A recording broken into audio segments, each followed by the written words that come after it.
हर हर महादेव, जय माता दी। ज़्यादातर हम सभी को भगवान शिव जी के दो पुत्र भगवान गणेश और कार्तिकेय जी के बारे में पता है, लेकिन आपको ये जानकर काफ़ी आश्चर्य होगा कि भगवान शिव जी के इन दोनों पुत्र के अलावा 6 पुत्र और 3 पुत्रियां भी हैं। पौराणिक कथाओं में भगवान शिव जी के 8 पुत्र और 3 पुत्रियों का वर्णन मिलता है।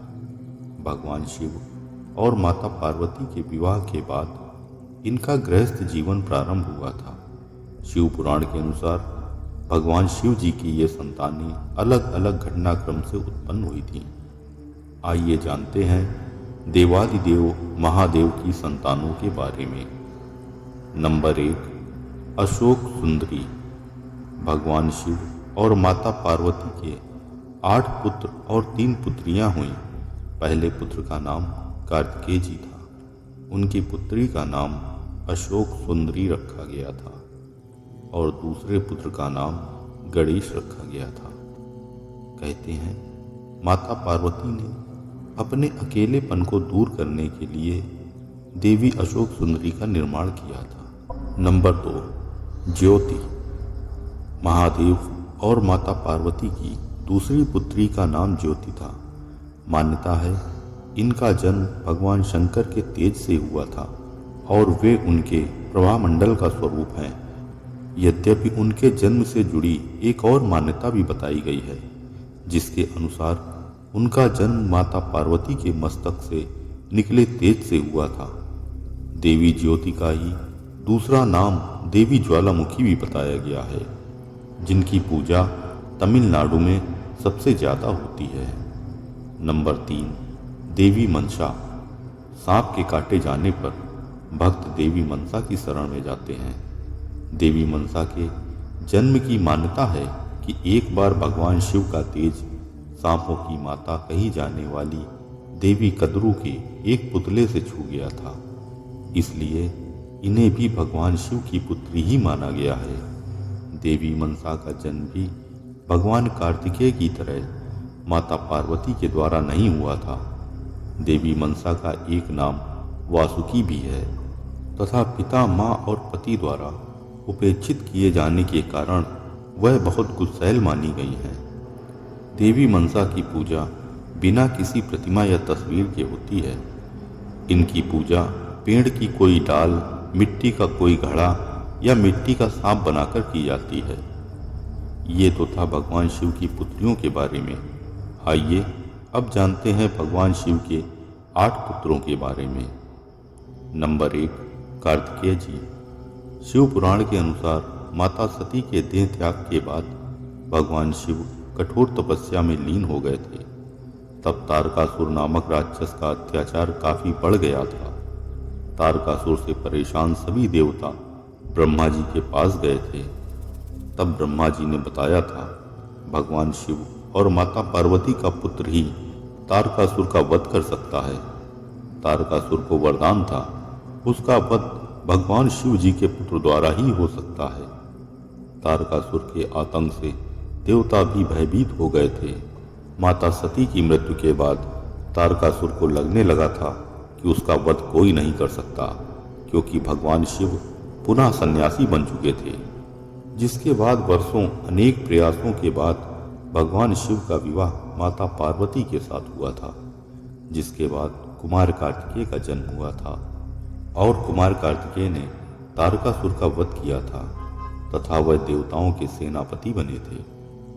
नंबर 2, गणेश जी। शिव पुराण के अनुसार एक बार माता पार्वती स्नान करने जा रही थी। उन्होंने देखा पहरे पर कोई नहीं है। तब उन्होंने अपने शरीर के मैल और उबटन से एक पुत्र का निर्माण किया। ये बालक और कोई नहीं बल्कि विनायक थे, जिन्होंने सभी देवताओं को परास्त कर दिया था। लेकिन जब बालक विनायक ने भगवान शिव जी को अंदर प्रवेश करने से रोका तथा लड़ने को तत्पर हो गए थे, तो क्रोधवश भगवान शिव जी ने त्रिशूल से विनायक का गला काट दिया। जिसके बाद माता पार्वती बहुत क्रोधित हो गईं और भगवान शिव से विनायक को पुनः जीवित करने का आग्रह करने लगी।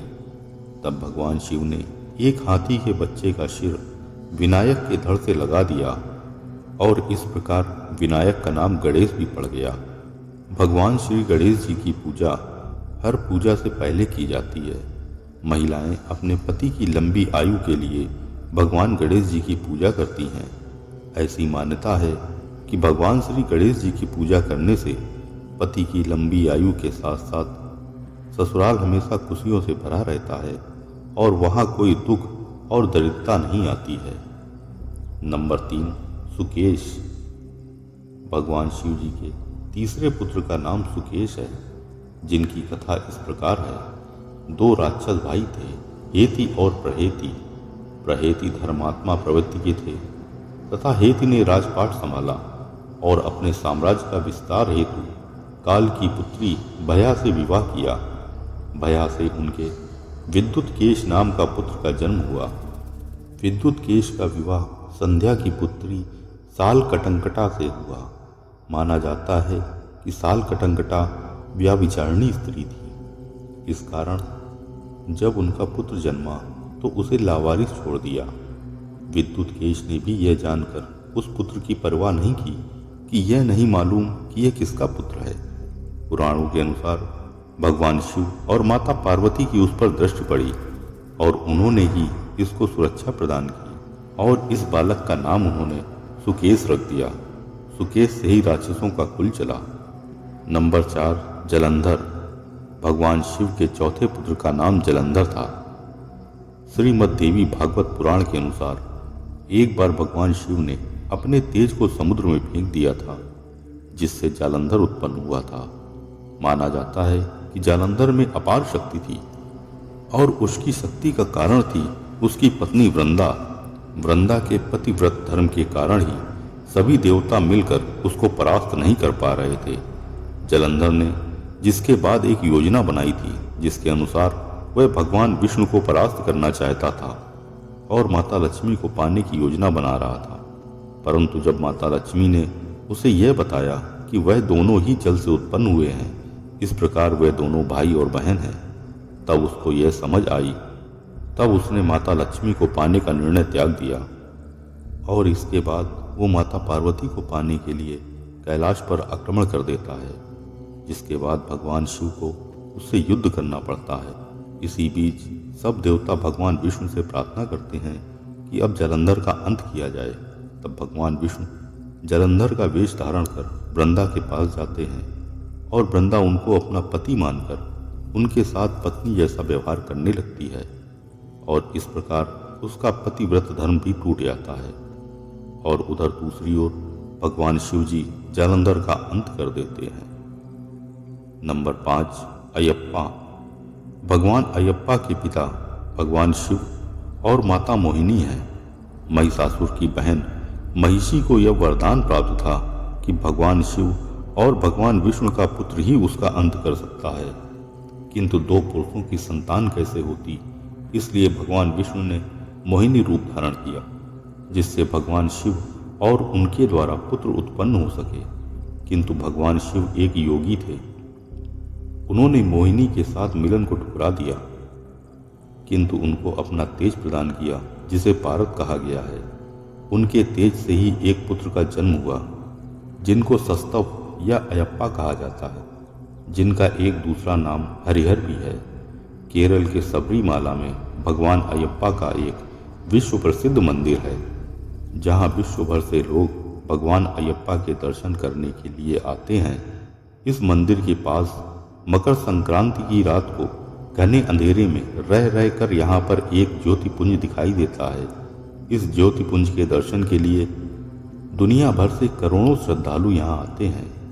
नंबर 6, भौम। कथा है कि एक समय भगवान शिव कैलाश पर्वत पर समाधि में ध्यानमग्न बैठे थे। तब उनके ललाट से 3 पसीने की बूंद पृथ्वी पर गिर गई थी।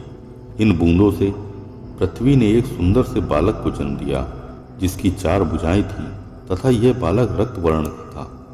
इस पुत्र का पृथ्वी ने पालन पोषण किया। भूमि का पुत्र होने के कारण इस बालक का नाम भौम पड़ा। कुछ बड़ा होने पर यह बालक काशी पहुंचा और वहां पर भगवान महादेव की कठोर तपस्या की।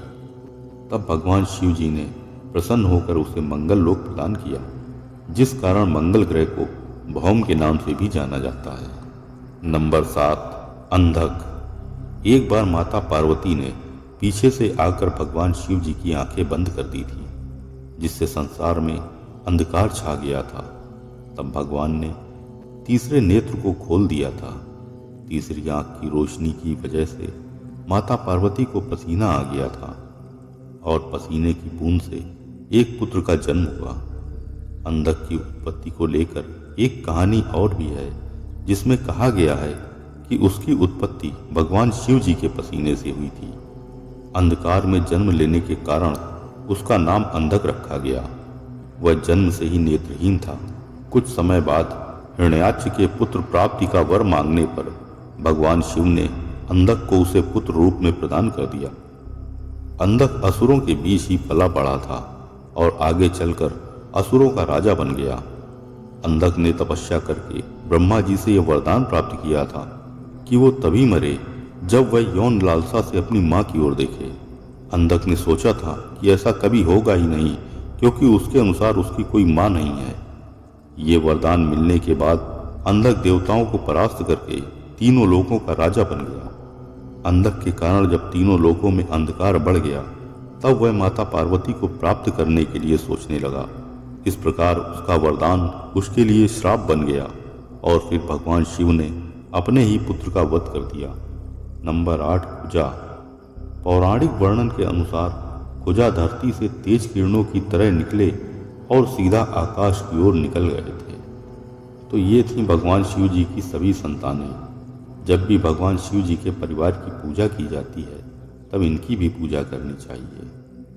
अगर आपको ये जानकारी पसंद आई हो तो लाइक करके कमेंट में हर हर महादेव अवश्य लिखें तथा चैनल को सब्सक्राइब करके उत्साहवर्धन करें, जिससे चैनल को जीवंतता प्रदान हो। हर हर महादेव। जय माता दी।